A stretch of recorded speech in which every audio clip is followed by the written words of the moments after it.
मीठी नदी सिल्ट घोटाले मामले में जांच लगातार जारी है। मुंबई पुलिस की इकोनॉमिक ऑफेंस विंग की 7 टीमें इस मामले में जांच कर रही है। फिल्म अभिनेता डीनो मोरिया और उनके भाई सेंटिनो मोरिया से अब तक 2 बार पूछताछ हो चुकी है। ये पूछताछ कई घंटों की हुई है। इस पूरे मामले में जो जानकारी मिली है, जो गिरफ्तार आरोपी है यानी 13 नामजद आरोपियों में से एक आरोपी केतन कदम, उनका और डिनो मोरिया के परिवार का 25 साल का रिश्ता है। और सेंटेनो मोरिया और डीनो मोरिया के कंपनी में, केतन कदम की कंपनी से काफ़ी पैसों का ट्रांजैक्शन हुआ है। और ये सारा जो ट्रांजैक्शन है वो उसकी जांच जो है फॉरेंसिक ऑडिट के जरिए मुंबई की इकोनॉमिक ऑफेंस विंग करवा रही है। इकोनॉमिक ऑफेंस विंग का साफ तौर पर यह कहना है कि इस मामले में अब तक तकरीबन 30 लोगों के बयान दर्ज किए गए हैं। इन बयानों में काफ़ी कुछ ऐसा मिला है जो इन्वेस्टिगेशन को आगे बढ़ा रहा है। इस पूरे जांच में, इस पूरी इन्वेस्टिगेशन में अब तक 2 आरोपी गिरफ्तार हुए हैं,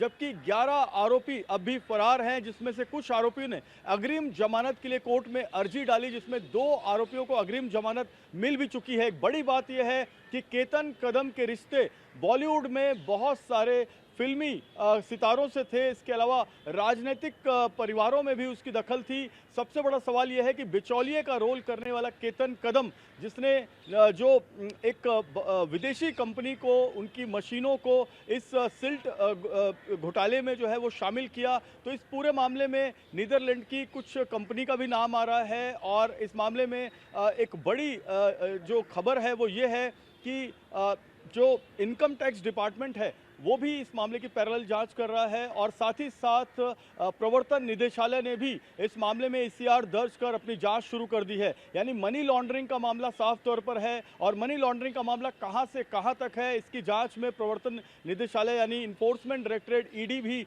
जुटी हुई है। तो ये 3 एजेंसियां हैं। पहली एजेंसी है इकोनॉमिक ऑफेंस विंग यानी ईओडब्ल्यू, दूसरी एजेंसी है इनकम टैक्स और तीसरी एजेंसी है ईडी। ये तीनों एजेंसी 65 करोड़ के जो मीठी नदी के सिल्ट घोटाले की जांच कर रही है। लेकिन ये अमाउंट अभी और बड़ा होने वाला है, क्योंकि इसमें और कई अलग अलग टेंडर्स जो थे वो निकाले गए थे।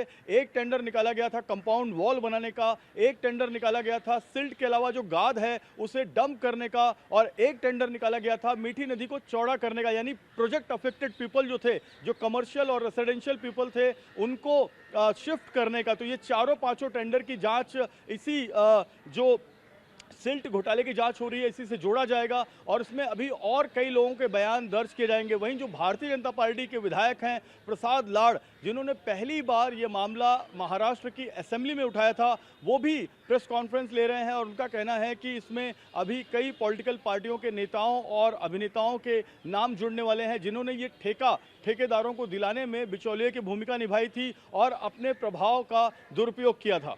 कैमरामैन साईं दत्त के साथ जयप्रकाश सिंह, टीवी 9 भारतवर्ष, मुंबई।